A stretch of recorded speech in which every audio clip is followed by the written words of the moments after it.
Fun Ideas Productions presents the Fun Ideas Podcast. This is the Slow Poisoner. I come to you from the future with these words of warning.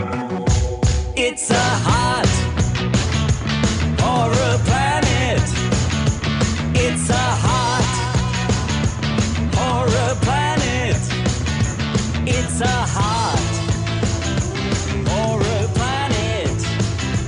It's a hot horror planet. Living in science fiction. Past the point of no returning. We got high on gasoline. And we blew the scene. Hi, this is Mark Arnold, and welcome to Fun Ideas Podcast number 79. This episode is sponsored by the fine folks at Lee's Comics. Attention comic book fans, Lee's Comics of Mountain View, California has closed. But here's the good news. Lee's Comics eBay store is still going strong with over 10,000 vintage comics, the majority of which are now on sale, for half off. Choose from Lee's huge stock of golden, silver, bronze, and modern age comics, and specializing in Silver Age Marvel titles. You can count on friendly service, accurate grading, and quick, secure shipping backed by a money-back guarantee. To check out Lee's eBay store, go to eBay. Click Advanced Search to the left of the search bar, scroll down to Sellers, and enter Lee's Comics Inc., period. That's LeeScomics Inc., period. Don't forget the period. Lee's Comics is shipping daily with no delays. New items daily. Mention the Fun Ideas Podcast and get a free bonus gift. Long title, Looking for the Good Times, Examining the Monkey Song One by One, by Michael A. Ventrella and Mark Arnold. A book that examines each song, gives lots of details about each song, and our own personal opinions. You can find this book on Amazon, Barnes & Nobles, and anywhere where good books are being sold. Our webpage is wordpress.monkeys.com, where you can see many of the songs and give your own opinions of them. And we will be discussing this more on Zilch. Hooray! I'm back in business. My old computer took a dump, and after I purchased a new computer, I was initially unable to upload the next episode for the podcast. Well, I've got everything working again, and now have one of two more new episodes before I take a summer break. Our guest today is an artist most famous for his work for The Village Voice and National Lampoon. I know him from the Electric Company magazine and TV show, and his children's books. Here he is, Stan Mack. Okay, on the phone today we have Stan Mack. How are you today? Hi, Mark. I'm doing fine. I'm doing well, too, and just wanted to talk to you a little bit today about your career and some various things you've done. So I guess first tell us a little bit about yourself and how you got interested in cartooning. Well, I guess you could say I stumbled into it. Unlike a lot of people who grew up with comics and wanted to do comics, while I went to art school, it wasn't about the comics especially, except that as a kid, of course, I absorbed comics and cartoons in every possible form. Comic books, daily comics, animation, I guess, the usual run. But it was not a career path that I thought to follow. It just was sort of in the blood at that point. And so when you were taking art class, where did you go to school? I know I read it on your website, but you might as well say where you went to art school. Yeah, the Rhode Island School of Design. I was a townie. I came from Providence. Okay. And what type of classes did you take? Was it? Well, I didn't pay a lot of attention to much. I was very good in life drawing, and I majored in illustration because in those days, we're talking about back quite a number of years, where illustration was a big deal. Mm-hmm.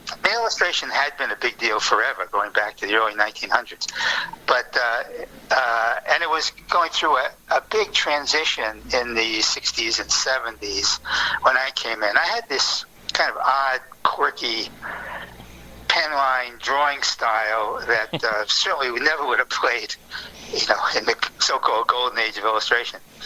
it was a time of alternative art, underground comics, stuff like that. And when I was going around my portfolio to be an illustrator, it got some attention because, as one art director said to me on looking at the sketches, "Oh, you must be from Europe." Meaning, I don't know what you're doing here, but it's interesting.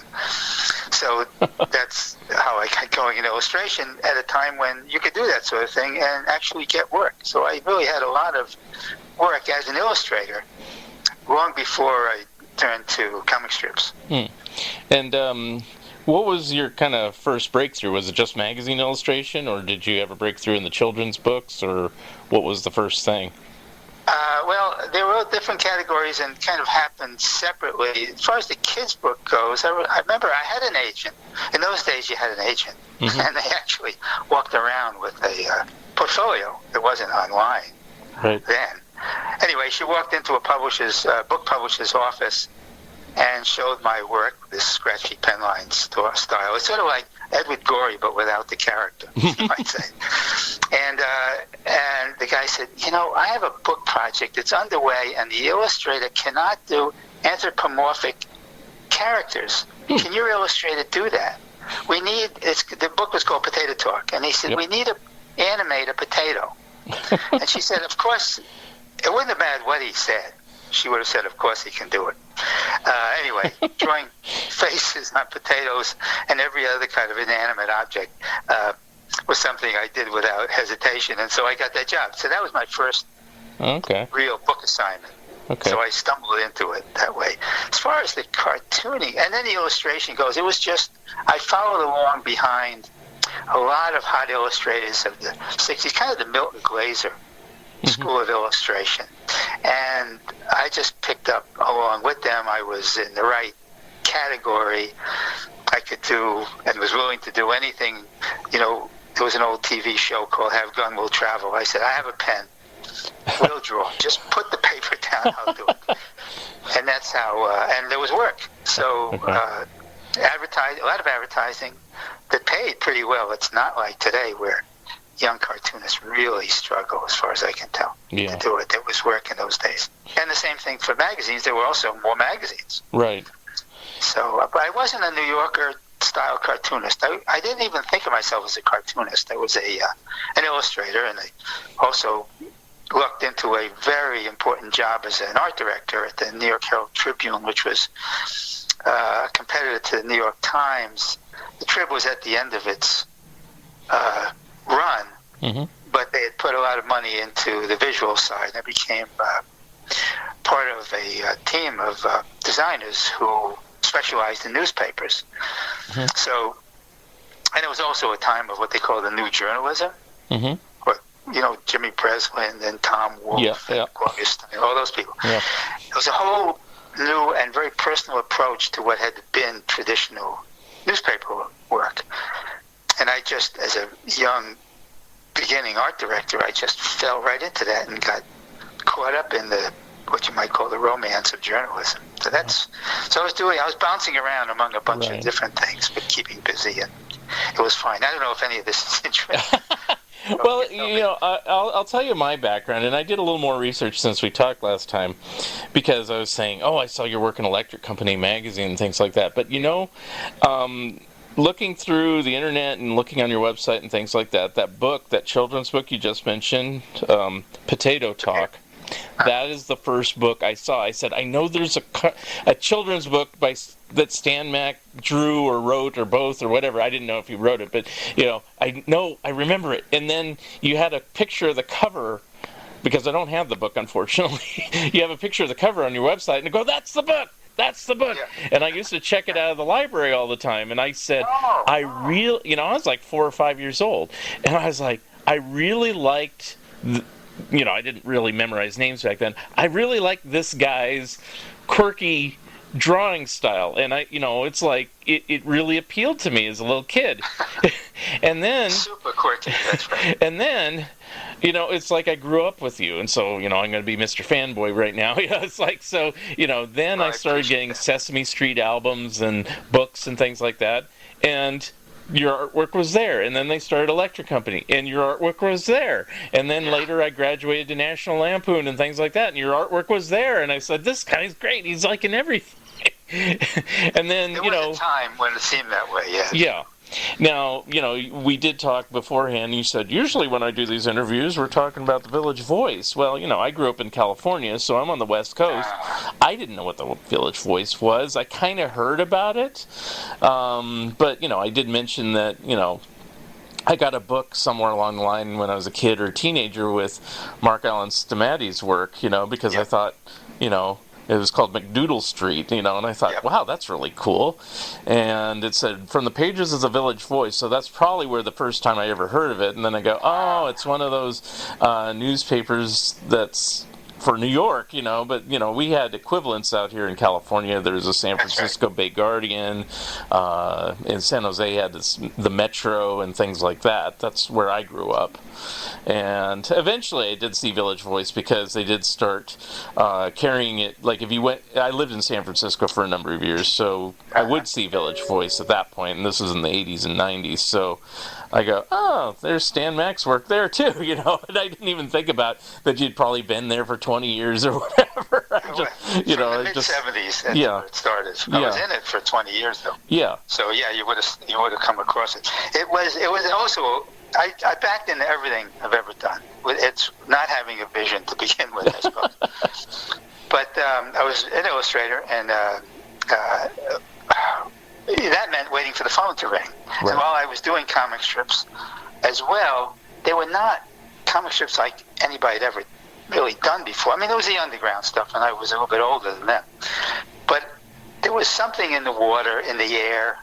It was affecting all of us. And Michael Gross, the art director of the Lampoon, came up with this idea. I was doing illustrations for them because you could do the most off-the-wall kind of things for the Lampoon you couldn't possibly do anywhere else as an illustrator. Yeah. I won't go into the details, but you know what I mean. Yeah. And then, so I knew them there, and Michael Gross said, the editors gave me a section in the back of the magazine, all mine. I want to do a whole bunch of comic strips, but I want you guys to know it doesn't have to be a regular feature. It can be any time you want it. Just send it to me. I'll drop it in. It won't be like any other comic strip section. So I came up with this idea. In those days, you're crazy when you're young. I think, generally speaking, especially if you're an artist. At least in those days. I mean, the whole country was crazy in serious ways. It was a revolutionary period of all kinds. And it was also just off the wall, and it was very druggy. In fact, I did a comic strip for the Lampoon called Mule's Diner, which was a real diner I knew about in the Midwest. And the conceit was Mule was serving behind the counter, and anybody who came in and told him a good story that he thought was fun, he would give him a free cup of coffee. That was the gimmick. Right. So it allowed me to have people come in and tell them any off-the-wall story I felt like telling. And it was usually contained in one page, so that was easy. And people were truly convinced that I had to have been on drugs to have done that strip, but it was such a relief from the... even though it was a humorous illustrator, it was certainly still a relief from... the more straightforward advertising illustration. So that Mule's Diner was my outlet, but the drawing was even goofier than usual. Often because I would be drawing it on either the subway or the train. Oh. I lived out of town for a while, so it had this sort of bumpy, weird line character. But it was the Lampoon. That was fine. The stories were crazy. Again, not because. I mean, as I say, the whole concept of cartooning was ingrained from when I was a kid, but I wasn't trying to be certainly a comic book guy. Those guys were really impressive. They could draw like anything, right? Yeah. I couldn't do that. I could just do this funky stuff. So Mule's Diner was kind of my answer to that stuff. I forget how I got in that. I'm sorry. This has got nothing to do with any I was young just saying. illustrator. Yeah, I know I was talking about the Village Voice, but I was just saying, what I grew up with. Now, since we mentioned Lampoon, let's stick with it for a bit. Were you weren't there in the very beginning, were you? It seemed like you were there. Almost, yes. Going very close like to the beginning. 71, 72 or something like that. Does that sound right? I don't remember. Certainly within the first year or so. Oh, okay. Because, they just started, I mean, they're not around now, but they started literally 50 years ago this month. So it's like...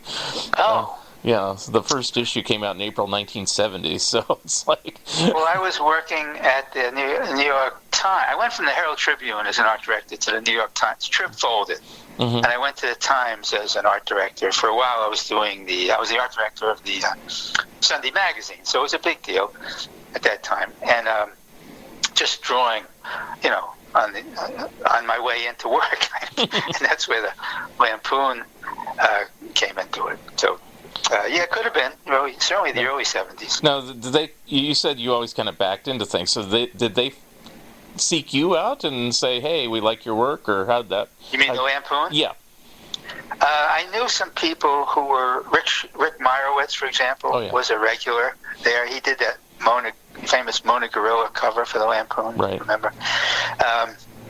So we were buddies, and he said, "I'm getting work from the Lampoon." I said, "Well, I'll go up and say hello," and it was that easy. They were looking for people, and my style fit, so I was in. It was not a big deal. Now, did you hang out there a lot, or were you mainly freelance, so you're working from home? Unlike Rick, who actually did a huge overview a few years ago on all of us, the contributors, the writers and cartoonists of the Lampoon, and who did hang out there a lot. Well, I knew the guys. I didn't. I was busy. I was working full time at that time. Okay. So I would just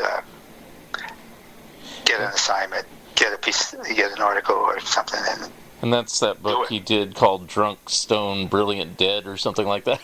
Yeah, if you get a chance, that is a history of a lot of the artists, cartoonists, illustrators active in those days, because they used really good people, and he did a terrific job of putting it all together in a book form. Yeah, I have that book. Yeah, it's very good.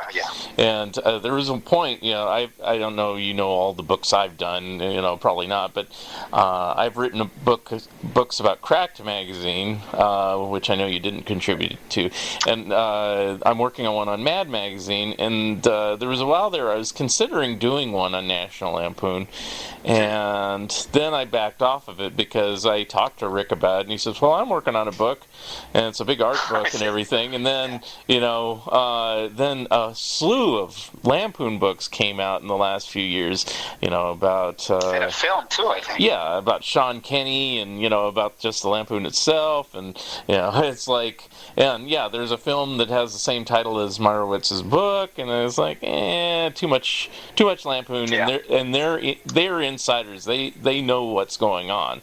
I'd be like an outsider fan. Now, I'd probably interview everyone like I'm doing with you now, and I have no problem doing it.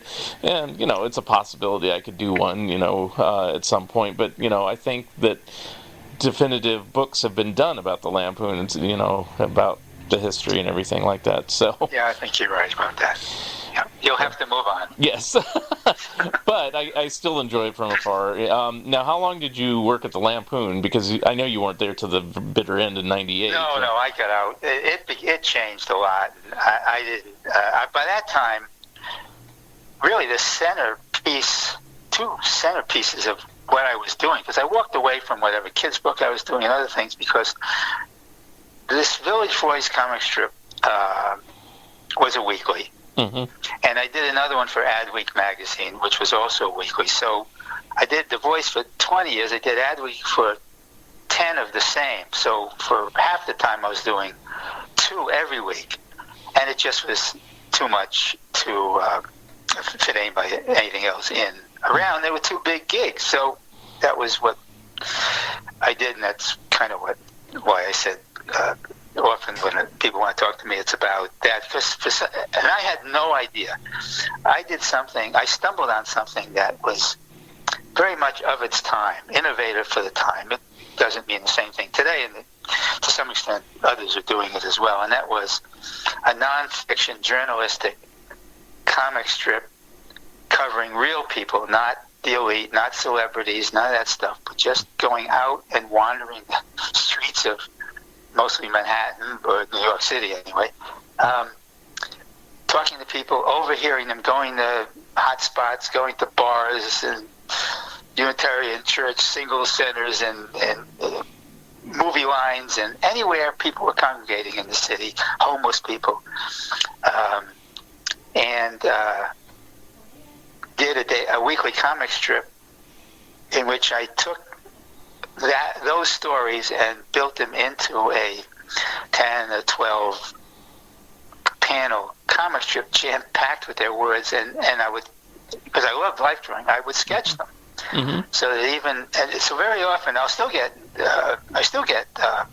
comments from people who say, "Hey, you know that strip you did in 1982 on the corner of such and such and Bleecker and so and so? That was me. Do you have a copy of that?" So the sketches were good enough so that you knew who the people, even if you didn't know that person, you knew the type. If they were down on Avenue A and 8th Street, they looked a certain way. If they were on the Upper West Side on Central Park West, they didn't look like that. They looked entirely different. Mm-hmm. They dressed different. The body language was different, and that's what I kind of picked up on. So, now, how did you get? How did you, I guess, record everything? Did you just take notes and interview people, or? Yeah, I had a little pad. The idea of a tape recorder was really bad, because then you'd have to sit and listen to endless reruns of the same thing, and I was always on a tight deadline. So I did what I could. I had a good ear, I think, for quotes. If it said "write me down," I wrote it down. If it said "ignore me," I ignored it. Sort of thing. And so a little pad, which was half filled with doodles of what people looked like, and the other part was comments that they actually said. And since I was really cautious about my own writing ability, I tried as hard as I could to never change what they said. I would edit it, for the sake of the size of the word balloon, but I never adjusted it, fine-tuned it, came up with a better version of it, right. That stuff. So I was, to a great extent, I was following not having ever been trained in it, following the outlines of what made it a pretty good reporter. You follow the news, follow your nose, and try to be as accurate as possible. Now, did you hang out in a particular area, like Greenwich Village or Times Square, or just anywhere you felt like? Was there? Pretty much anywhere I felt it. It was mainly downtown. I lived downtown for the most part, and I was comfortable there. The voice was there. It was more my world. East Village, the West Village, and then on up towards Midtown. It evolved over time. At first, I was total outlaw. I mean, all I had was a little pad, no right to be anywhere. I pretended to be whoever. If I went into a singles bar, I pretended to be a guy in the make. Yeah. But I also wanted to be the most boring version of that guy possible, because I wanted the other people to do all the talking. Right. So not so much the Upper East Side, which was a kind of foreign land to me in those days. There were plenty of people who fit naturally into it, the people who came from private schools and whose world that was growing up, and so that they knew the language, they knew the names, they knew places. I didn't. I'm not even from New York, so it was a lot easier to. Or maybe it was my natural way to fit in with a kind of a vaguely hippie, beatnik, artist crowd from downtown. Well, it seems like you'd get more colorful stories that way than just somebody that's just like well-to-do or something and not kind of dull. Well, there are people who go back, New Yorker people, for example, for whom or say, Connecticut, another version of the Upper East Side, I think, who know how to get something from them. I didn't. I didn't have the key to that crowd. So you're right. And besides, artists suited me better. In fact, I started to do a second comic strip for Adweek magazine, basically the same thing, but a smaller format, in which, because I had been in the business for a while, I knew lots of art directors and advertising and copywriters and production people at a time when the creatives were pretty much running advertising, not like today. Business runs advertising, it's very different. But in those days, George Lois, if you know that name, and other people like that were kind of ruling the roost as creatives in advertising, and I knew them. So I could call up Joe and say, what are you doing today? And such and young Rube camp say, what are you doing? He said, oh, well, I'm meeting with my copywriter. We have a new pitch that we're working on. I said, do you mind if I come in and sit in there and listen to you a little bit? He said, no, fine, come on, what do I get? So I would go in. That was not possible. 20 years later, you have to go through 3 or 4 layers of bureaucracy before, and they wouldn't let me in anyway. So it lets an outsider in to listen in on an advertising pitch. Right. What are you, insane? But so it really was a comic strip that could only have been done in that era. Did the reason that one stopped was because things were changing, or you were just tired of doing it? I walked away. Actually, I walked away from it. It was 10 years, and it's getting a little tougher, and I wanted to do books. Actually, I got a book assignment.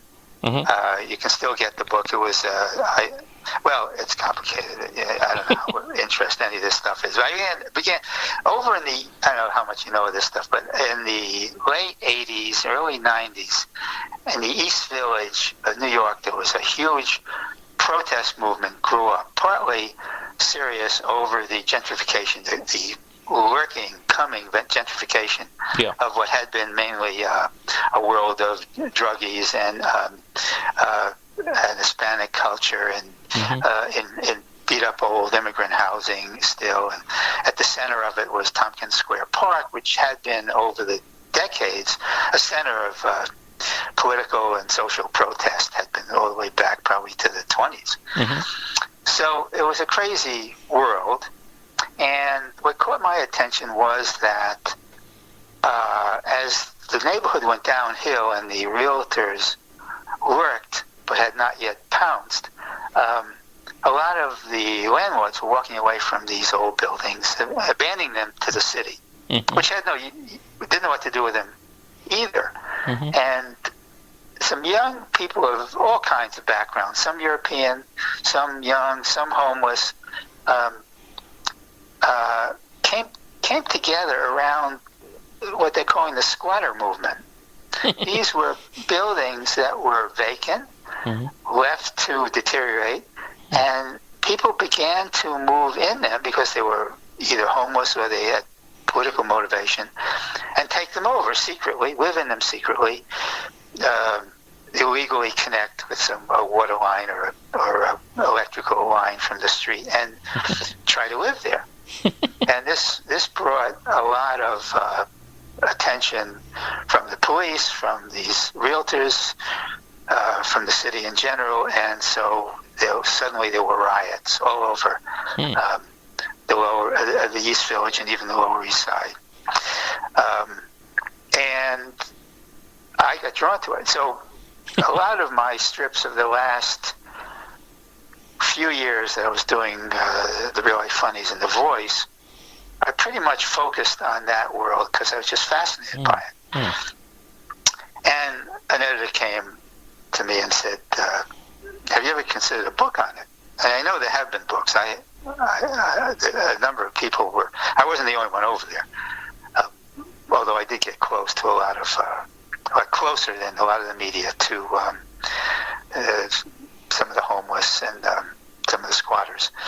But anyway, he said, could you do a book? I said, I tell you what really interests me is the roots of protest. I'd like to go back to the American Revolution and see how it all started. Where is legitimate protest? Where is illegal protest? Where are the rights of individuals? Where are the rights of a government? And he said, great, do it. And so when I got that assignment, I began to think it was time to give up something, and I pretty much walked away from the Adweek comics. I kept doing the voice a little bit longer, but not a lot longer. The voice itself was in trouble. Yeah. So at one point, they let go a lot of the features they had. The sports guy, Mark Stamati had already gone to the Washington Post, so he was gone. Eventually, they let Pfeiffer go. It was just a bloodletting, foolishly, I think. Yeah. But the result was that I left there as well in the early 90s and around 94, and began to focus more on books. Now, the book, was that the one, what was it called that you ultimately did? Well, originally it was called Real Life American Revolution because they were trying to pick up on my real life funnies. They wanted some words that people could recognize. But eventually that publisher went out of business. And then I resold it, and now it's available. It's called Taxes, the Tea Party, and Those Revolting Rebels. Okay. Yeah. And So, do you think you achieved your goal on that particular book? As far as I had a good time doing it. It was pretty raucous. I have a kind of a, screw you style anyway, and ironic, and so I made fun of everybody, whether it was George Washington or King George or anybody in between. But basically, I tried to hold on to what I felt were the real issues of it. If you get a chance to look at it, you'll see that it got some very good reviews, actually. And I think it was really something I should use as a guide in doing any future books. And it seems like you've done quite a few books since. I mean, we could talk about the various ones. One is The Story of the Jews, a 4,000-year. What did I write? Adventure. Adventure. Yeah. I can't even read my own writing. Again, that's another. I don't know whether this is a good. These stories I'm telling about stumbling or walking backwards into assignments could ever apply today. I think it's much tougher today. But that Jewish history book came about in the same way. I was pitching. I had an agent, and he was very good at selling. He wasn't good at coming across with royalties, but he was very good at selling ideas. And he had a friend at Random House, and I said, I'd like to pitch some books to him, do some pitches, put it together. One of them I remember was The History of the West. And he went in with some of my pitches to his friend and editor there, and he invited me to come in and sit and talk to him. So we sat and talked for a while. He says, this is out of the blue, he said to me. I'm not that interested in these ideas of yours, but did you ever consider a Jewish history? And I thought, where did that come from? Wow. Now, it happens that I do have a Jewish background, but I'm not at all religious, and I didn't know very much at all about my own history, Jewish history. But, by this time I'm very practiced as a researcher and cartoonist, and I thought, maybe this could be a way to educate myself on my own roots and make it work. So I set to work on that. So there you go. I didn't have any notion of doing that kind of a book, but it was his idea. Probably because he thought it would sell. Because Jewish books are various kind of books with Jewish topics of all sorts, I think, do sell, or at least he thought they did. Anyway, I started to do some rough sketches and took them into him, and he said, "These are terrible. This is not the book I imagined at all." I don't know what we're going to do about this. Anyway, a few days later, he was actually fired. And the job was, you can't make this stuff up, right? The job was taken over, or my book assignment was taken over by a young woman who was new to publishing in general and as an editor. And she loved what I was doing. So I was able to go ahead and do my usual approach. I don't know if he ever saw it or what he thought about it, but he was gone by then. Now, for books like this, and we'll talk about a couple other, did you use your same style where you interviewed people, or were you just doing complete research, just looking in catalogs and books and things like that? Yeah, I said, I'm very experienced at interviewing people at that point. Yeah. I know how to, but why can't I, and make them come alive on the page, why can't I do the same thing with history? History is filled with life, of course, if you can find it, or if you can tell it, or if you know how to deal with it. Do the same thing. Use the exact same methods, except of course, you had to find great books on these various topics. If the book was boring, then it wasn't helping me at all. But if I could find writers with a lively style, and for me, that often meant reporters who had turned to writing because they knew how to reach people. Anyway, I found that I could do the same thing with history that I could with my really funny comic strips.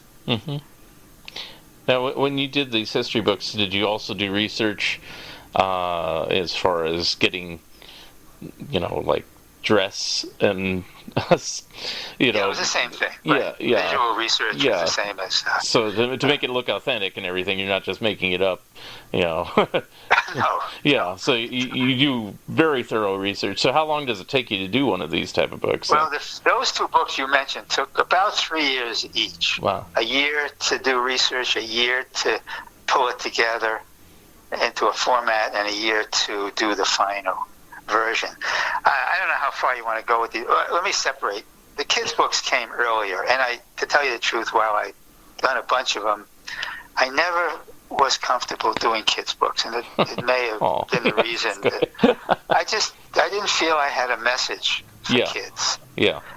There's only one of my kids' books, which actually has made some money. It was done so simply. It didn't take any of the kind of drawing style that I use in my illustrations. It's called 10 Bears in My Bed. It's still around, still in print, and it just works. If you have a touch that works for kids, you'll know it, and it'll work. But mine, for the most part, were just fun drawings that they didn't make any great dent, I don't think, except for that one book. I will say, as a kid, when I was reading a lot of these books, it didn't matter to me. I don't need to have a message necessarily when I'm reading a kid's book. Thank you. So I enjoyed them. The other one is, One Dancing Drum. I said, oh, I saw that book. See, I didn't know your books off the top of my head. But when I saw them on your website, I said, oh, I remember that book. Well, that's interesting you mentioned that, because that actually won one of the best illustrated books of the year. The New York Times has a annual feature called Best Illustrated Books, and it's the 10 best, I think. And that was one of them. And the reason, I think, that I got that award was because Maurice Sendak was on the jury. and he said something about it's very slapstick, but with a sophisticated feel to it. I thought, geez, thanks, Maurice. That's just the way I would like to think that book worked. So, yeah, I'm glad you said that. It's very simple, very bold, and not really have the plot line is visual. Yeah. It just builds. And as a kid, well, I wanted to be a cartoonist. I ended up being more of a writer. I still can draw, but I would absorb kids' books. Like my favorites was Maurice Sendak. I'd pore over the illustrations and Where the Wild Things Are and In the Night Kitchen and basically anything he wrote. And then somewhere along the line in college, I actually met him. He did a talk at university and stuff like that. And so, good. And I was really thrilled. I didn't actually meet him face to face, but because it was a huge crowd. But still, hearing him, and then Dr. Seuss, of course, Ted Geisel, and lots of different illustrators that I just grew up with, and then of course comic strips with like Schultz and Mort Walker and everybody else. So, I was always it was always appealing if somebody had a visual style that intrigued me, and so, and somehow in the recesses of my memory, I just said, "Oh, Stan Mack, he's a name to remember somehow." And so, I appreciate that. I bounced around more than I always envied people like Maurice Sendak because not only did they draw well, they had their own personal vision. Yeah, and I felt I never quite got that clear picture of who I was. Edward Gorey, of course, is another one. But there are plenty. Tommy Ungerer, who did a million different things, too, you always knew an Ungerer drawing when you saw it. Some people just had it. Yeah. But I just like the distinct styles like that, and it's like Crockett Johnson was one. I liked Arnold Lobel was one. I can Richard Scarry. I can rattle them all off. It's like I paid attention to these guys. Right. Norman Bridwell. I'm trying to think of different ones. And and I know we're jumping around a bit, and I will ask about some of your other books, but, you were involved, like I said, with Sesame Street and Electric Company. Were you ever involved in the TV show itself? Like, did they ever do any animations of your work or anything like that? Yes, I did two animated shorts, one of which won an award in someplace in Europe. I forget how they came about. I was connected to I had some friends at a little animation production house. I think it was, I think the name just popped in my head. I think it was called Ovation. Mm-hmm. Okay. They're long gone. And with them, I did two short animated pieces having to do with English. Okay. I forget, an IR, an EAR, the sound, the AR. I think it was called a bird in the car. It was a giant bird sitting on top of a car which was speeding down the road. And I don't think the people in the car knew the bird was up there. Mm-hmm. And somehow it was about ER, AR, IR sounds and teaching the kids about that. And the other one was something similar. It was about a parrot in a cage in a house, in a room, and somebody knocking on the door and parrot answering it. I can't tell you now the punchline. But anyway, I did those two and would have liked to have done more, but somehow, if I go through boxes of my old sketches, and there are a lot of them, I find that there are pitches for animated shorts that I never followed through with. I think like any writer, maybe you have this both ways, over the years you come up with ideas that get halfway through, you don't know what to do with them, how to end them, who to pitch them to. Yeah, and you get sidetracked. They're any good, and they end up in a big box. Now, you mentioned that one with the parrot. It's not the one where it's the plumber that he's knocking on the door. It is that one. Okay, I love that one. Where did you? So you must have seen that. Oh, I know that one by heart. It's like, and the parrot says, "It's the plumber. He's come to fix the sink." Exactly. And the guy has like a heart attack and dies, and it's like, wow, this is pretty cool for a kid's show. The guy dies. See, I should have kept going. I probably had a career if I'd known you guys. No, that's a very memorable one. In fact, a few years ago, I think it's Shout Factory is the label. They put out the Best of Electric Company and put out complete episodes, and I believe that segment's on one of them somewhere, but it's like, but it was a very memorable one, and people would say that at school. They'd go, "It's the plumber.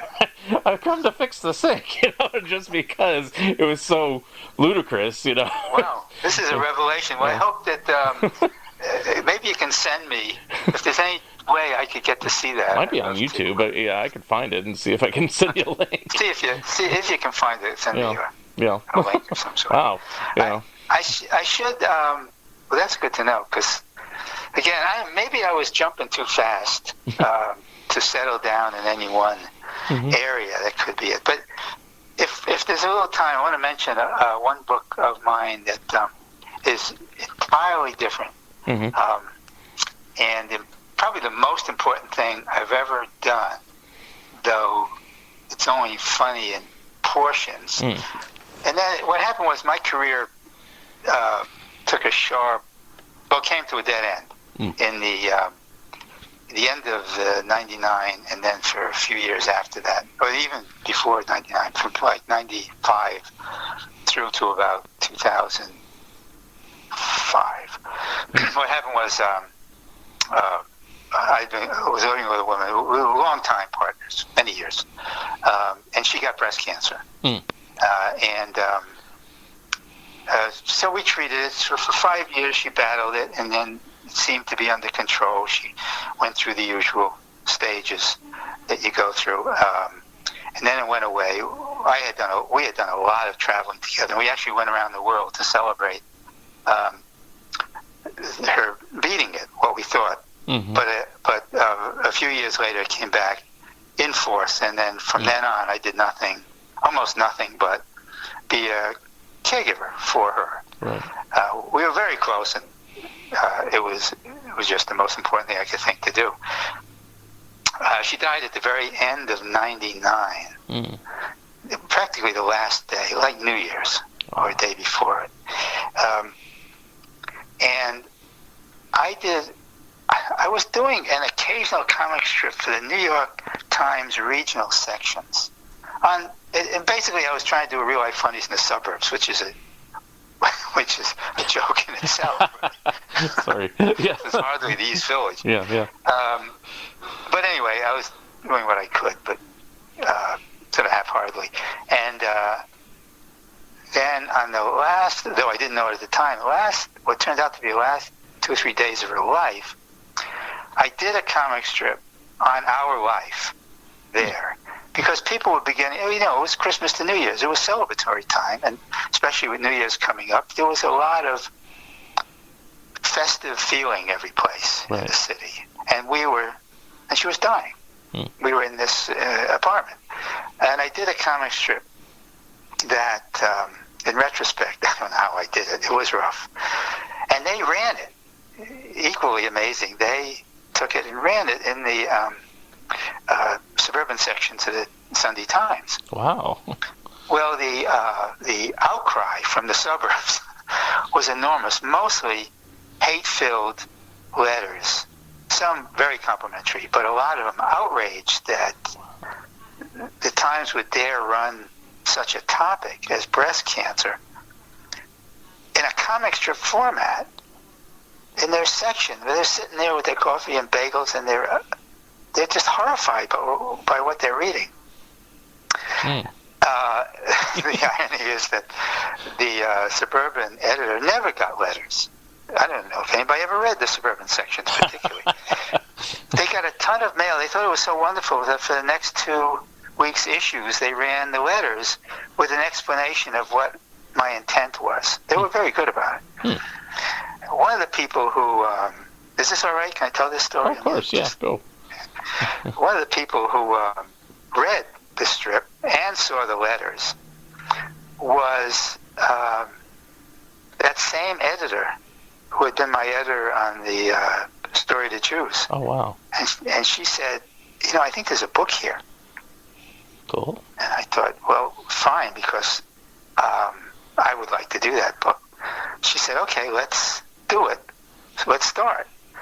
And so I got a contract to do that book, and for the next 3 years, I worked on the book using my writing skills, my drawing skills. It's not a graphic book at all. It's heavily illustrated, but it's running text with drawings dropped in where they work with the text. So it looks almost like a traditional book that's heavily illustrated with spot drawings. And I did it, and and I got some terrific quotes from Gloria Steinem, Barbara Ehrenreich, important women writers who were very moved by it. Some of whom knew Janet because she was a writer herself.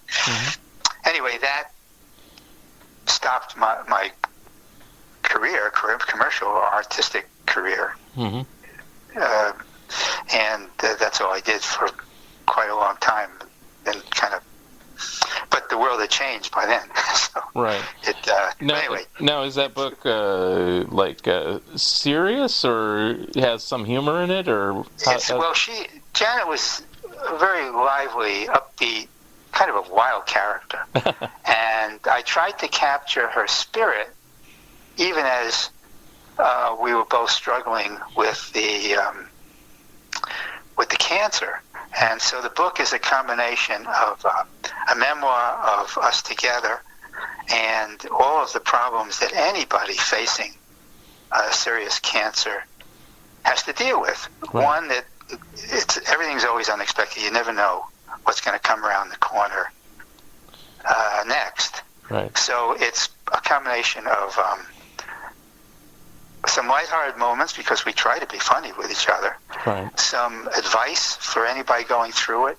Some information about where the medical profession often does and did, in my case, screw up. That's it. And then the last, say, quarter of the book is how one grieves afterwards. When you say screwed up, do you mind saying what went wrong? Well, I'll give you one prime example. There were a bunch, but one was that she became very close to her oncologist, a woman she liked a lot, who was very friendly with her and very helpful, and was stuck with her practically the whole way. And then as her situation got really bad, the woman disappeared. Wow. Out of our life. It could not have been worse, because she was our go-to person for information about what to expect, what to do, like that, and she was gone. Now, she had her reasons for disappearing, but none of them was important enough for what she did. So, you learn to trust your doctors, and then you have to be a little bit careful about that. And then there was the whole insurance thing. Yeah, and I've heard similar stories on both insurance and, doctors abandoning their post, as it were, from other people who've had not necessarily cancer, but similar experiences with the medical profession, So I go, that's why I was kind of curious what your situation was. Oncologists and surgeons in general do deal with life and death situations all the time. Yeah. And how they deal with it, what's the human and humane side of their profession? There are courses on that now. Yeah. There weren't so much in those days. But a big issue. Yes, you're right. Yeah. Interesting. So the book is called Janet and Me, and if you're tempted to look at it, it's on. You can find it on Amazon. It's a Simon & Schuster book. Okay. And the full title, I think, Janet and Me, An Illustrated Story of Love and Loss. That's what I wrote down. Probably not the best title, although I don't know what it should have been. But. Yeah. No, it's not Janet Jackson, as somebody bookstore. Hard to believe. Now, I think currently you're working on a book, unless I have misinformation here, called Road to Revolution. Is that correct? My wife and my current wife, I got married again 10 years ago, and who is also a writer and editor. And I did 2 graphic novels together. No, they're published. One is called Road to Revolution. Okay. It is about 2 young kids from very different backgrounds from each other who get caught up in a couple of years of the early days of the American Revolution. And the second book, it was published by Bloomsbury. The second book is called Fight for Freedom, and it's the same idea but takes place during the Civil War of 2 kids, one a black enslaved boy on a Virginia plantation, the son of parents who were also enslaved, and the daughter of the plantation owner. And what happens, again, in the early days of the Civil War and how they're thrown together by chance and have to cope with a lot of things. They're both graphic novels and are available, although now, again, Bloomsbury, they came out probably too early for perhaps to catch this surge movement of teachers turning to nonfiction novels and other sorts of lively, non-textbook-like books to use in schools, which is what this was made to do. But they may be. We're getting the rights back. I'm going to resell it as a series. Cool. But I'm not sure. It would only be. I'm sure it's on Amazon, but it would. But I don't think Bloomsbury has any left. Scholastic might. I understand they sold some as well. So those are the two books. I don't know how far they go into this thing. I mean, what happens after a lot of years of drawing is you can begin to lose your strength. I began to have some nerve damage in my drawing arm, my left arm. So the drawing of the books, especially the first one, leaves much to be desired. And I'd never done a graphic novel before. It takes a lot of work to do those things. I bet. Yeah. So, how many pages were they? God, I don't remember. They're fairly thick. It's a very well produced book. Okay. And yeah, it's a very complete story. It put a lot of thinking into the plot line to try to cover the important issues of the time that the two kids were living through. So it's a fairly thick book. And you just drew these, or did you write it as well? We wrote them together. No, I'm the historian of us. So did a good part of the plotting of it. It doesn't have any of the irony of the two cartoon histories. This is meant to be read straight, you might say. It's serious that way, but it's lively and lighthearted in many parts. You'd have to take a look at it, but I'm proud of it. It's just that you have to give me a little understanding about the drawing style, especially in the first one. Okay. Now, in recent times, you've done some work for the American Bystander, and I recently interviewed on this podcast Michael Gerber, which is how we got introduced. And tell us a little bit about working with Michael on that publication. Michael is an adventurer, clearly. Yeah. I don't know what he said to you, but he started up a humor magazine. A number of the people he drew in to work with were old Lampoon people. But it's not the Lampoon. Right. It's much more, I don't know, you call it mainstream in a way, or at least it's not as edgy or ironic. Right. It's intended to be more straightforward, humorous, but sophisticated too, not corny in any way. Anyway, he decided to do this magazine as a print project at a time when print is really suffering, as you know. So amazing that he's doing this, and what he's done is pull together a lot of artists, cartoonists of different eras, different generations, but all good in their own way, even though they're coming from different backgrounds. And he's formed a kind of community of these people who don't have a lot of options today. There are graphic books, nonfiction and fiction. There is the New Yorker and one or two places where you can sell cartoons. But the art schools are turning out some very talented people, and there are certainly a lot of talented people that go back to the Lampoon days without a lot of opportunity. And he's pulled them together. He's got a terrific sense of spirit and camaraderie with them. So is it going to fly, and for how long? I don't know, but it's a great idea, and I've contributed as have so many others. Mm-hmm.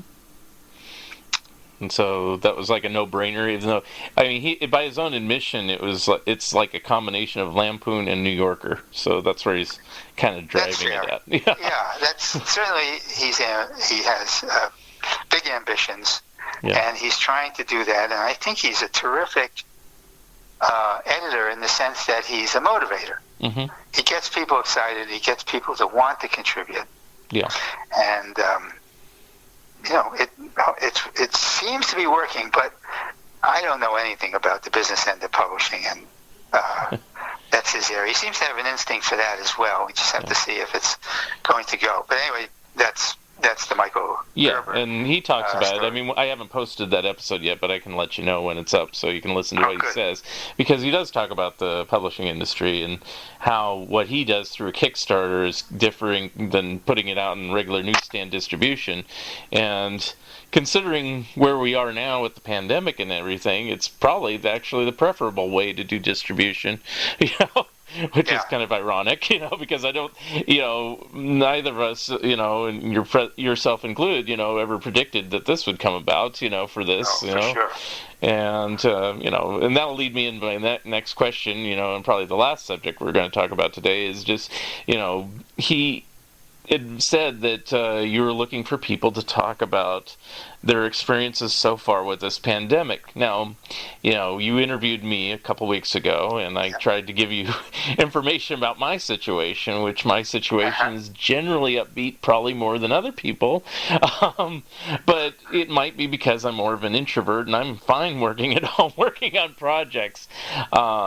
We do have to get out, my girlfriend and I, fiance and I, and we do, road trips now, which I don't know if I said that the other day, but it's like that, and I realized that helps me from like going mad during the week, because we'll go on a road trip and we won't talk with anybody, we'll just go out and sightsee and stuff like that, and then come back, just to do something different than staring at the same four walls. Well, I think I'd like to talk to you about that, not now, but perhaps we can talk in a again. day or two, because what's happened is that I've started. I'm home like everybody else, and I got hold of a iPad because I was having some arm problems. Mm-hmm. I shifted over to the iPad from paper, and so I've been practicing, looking for projects to get up to speed with the iPad, which I'm finding works well with my arm. And so one of the ideas I came up with was just to do something, make a comment about this thing we're living through here. I mean, I'm not doing really serious things. I'm not in the hospital. I don't have access to talking to people who are on the front lines, but I could do something. And it was through Michael that I came up with the idea of talking to people who are at home, working at home instead of in the office. And so he put it out on, he posted that question. Anybody's interested, I'd like to talk to him. And as a result, I started to do a drawing in which the character who is me is sitting at a chair at a table with a cup of coffee, and across from him, instead of sitting talking to you across from the table and interviewing you, we're talking through my laptop. Right. And the drawing stays almost exactly the same. Right. I've seen some of them. So I've done, I don't know, 6 or 8 of them in which the person on the screen is quoted, is saying something. Mm-hmm. And hopefully it has a little bit of a meat to it, humor, importance, that is worth reading. Mm-hmm. And so and Michael's run a couple of them, and I put them up on Instagram and Facebook just as a way to keep going and get involved, to be able to do something about this in whatever small way I could. So that's where we came in, and where that'll go from here. So I just actually put it aside for a couple of weeks because I got a little project to do that I want to work on as an assignment. Yeah. And So, again, it's expanding my experience on the iPad. So I'm hanging in with it. It'll be done in about a week. Mm-hmm. And then I'll probably pick up this thing again. Although a lot of people I'm talking to, like you, say it's, well, I take that back. I was going to say it's fairly mild, but the one I did not long ago was about a guy whose wife was sick, probably with COVID, Mm-hmm. whose son then became ill. They feared COVID, so they have a small 2-bedroom apartment in Manhattan. She's in one bedroom. He's in the other, their teenage son. The daughter and the father are sleeping on the couch in the living room, and he's walking the dog every day and doing the cooking with his daughter. And it's just a mess. Yeah. But he found a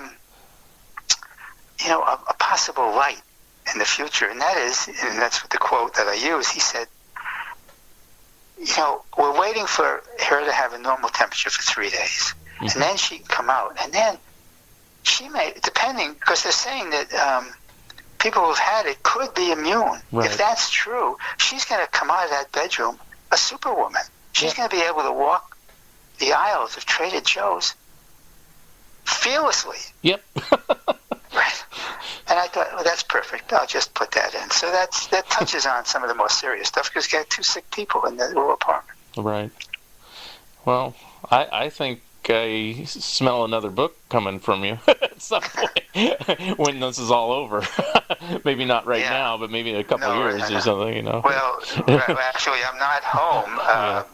I'm living. I live in Manhattan, but I'm not able to get back there. So we're living in an apartment in Los Angeles until this is over. I don't know when I'll get back to my drawing board and my books and our real place. But you're right. Hopefully we'll all get there. Yeah. And what the world's going to be like, what the subject matter of that book might be, we don't know yet. I mean, you're looking for a book, too. Yeah. Maybe about cartoonists, about cartooning, something that's of interest in that area of pop culture. But it's going to be there down the road for both of us, I think.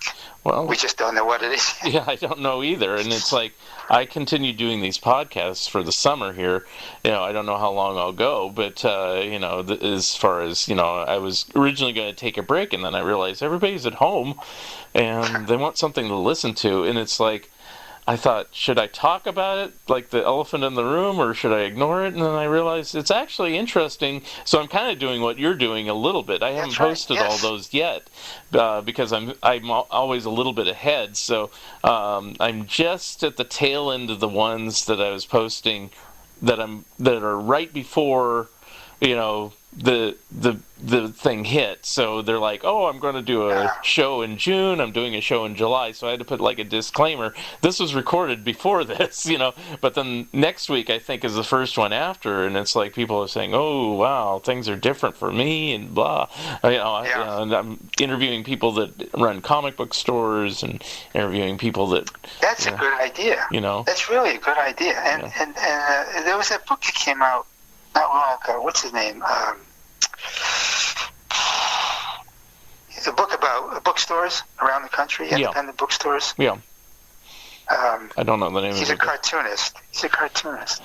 I know you'd know who he was if I could think of his name. I'll think of it as soon as we hang up. Right. Anyway, the idea of talking to people in the business all over the place is probably somewhere in there. There's a good idea. Yeah. That you could follow up on. Right. Sure. So, we'll see where it all leads. I guess we'll leave it at this point, and I'll talk to you soon. But is there anything you'd like to plug, how people can get in contact with you, or website or anything? Well, they certainly go to stanmack.com, which is an overview of a lot of the different stuff I've done. My email is realstanmack@gmail.com. And if anybody wants to be interviewed, if they got a story that links up with what we're all living through in some way, or thinks they do, I'm happy to field some calls and see what we can make of it. I'll probably get back to this when I finish this little project. Right. So yeah, and please take a look at Janet and Me. Of all the books I've done, it's the one that might interest people who are mainly interested in cartoonists and cartooning and graphic works, the least because it's more serious. But it's an important. Thank you for listening, and thank you, Stan Mack, for being my special guest. Episode number 80 will be coming soon. If you would like to comment and or be a guest on this podcast, please drop me a line at funideas.mark@gmail.com. Become a Patreon of Mark Arnold and Fun Ideas Productions. If everyone listening just contributed $1 a month, that would be a tremendous help in continuing the production of my books and this podcast. Also, subscribe to my YouTube channel. The opening and closing music for the Fun Ideas podcast is provided courtesy of Andrew the Slow Poisoner Goldfarb and is used with permission. This has been the Fun Ideas podcast. This is Mark Arnold speaking. This episode is copyright 2020, Fun Ideas Productions. Thank you, and good night. Headed home to a cardboard hut with duct tape doors. At the price I'm paying, be glad it isn't yours. Now get up, Crab Mountain, get up. Crab Mountain, get up. Crab Mountain, get up. Crab Mountain, get up. Crab Mountain, get up. Crab Mountain, get up. That mountain of crab. And don't fall back. Don't fall back.